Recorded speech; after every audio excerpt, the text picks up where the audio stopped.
Hey guys, today we're going to talk about scientific notation, and specifically with scientific notation we're going to talk about comparing numbers that are written in scientific notation.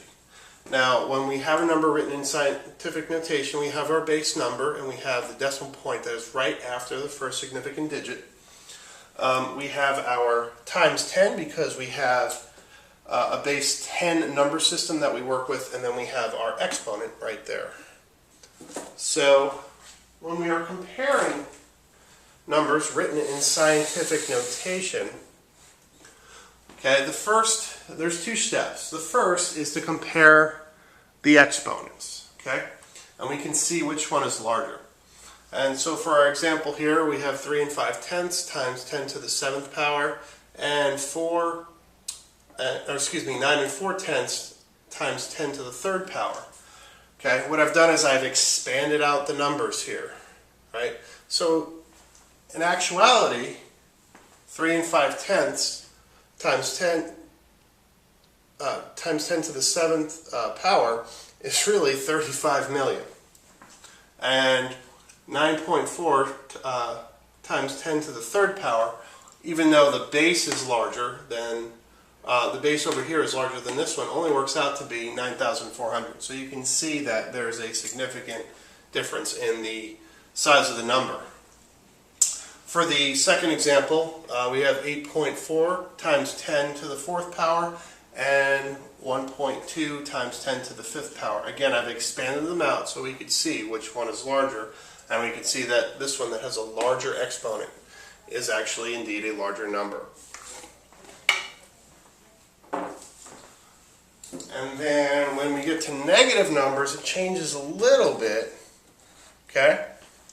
So if we have 2.45 times 10 to the negative 4th power, and we're comparing that to 8.001 times 10 to the negative 2nd power, again, if I expand them out, okay, I can see that this goes all the way to the millionths column, and our first significant digit starts in the hundredths column, goes all the way to 10,000th column, and this is just a much larger number than this, okay?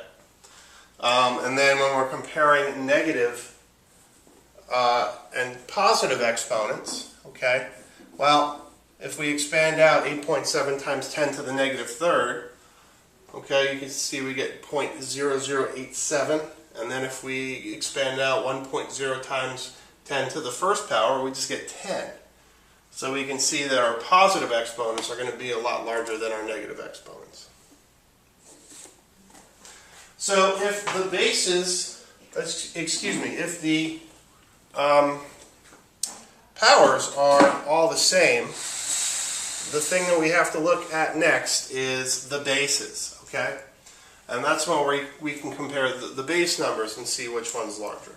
So on our first example, we have 3.4 times 10 to the 3rd power and 5.8 times 10 to the 3rd power. Well, if we expand out this one, we get 3,400. If we expand out this one, we get 5,800. Obviously, 5,800 is a larger quantity. And then for our last example, we have 9.371 times 10 to the negative 2nd power and 9.370 times 10 to the negative 2nd power. Again, the exponents are the same.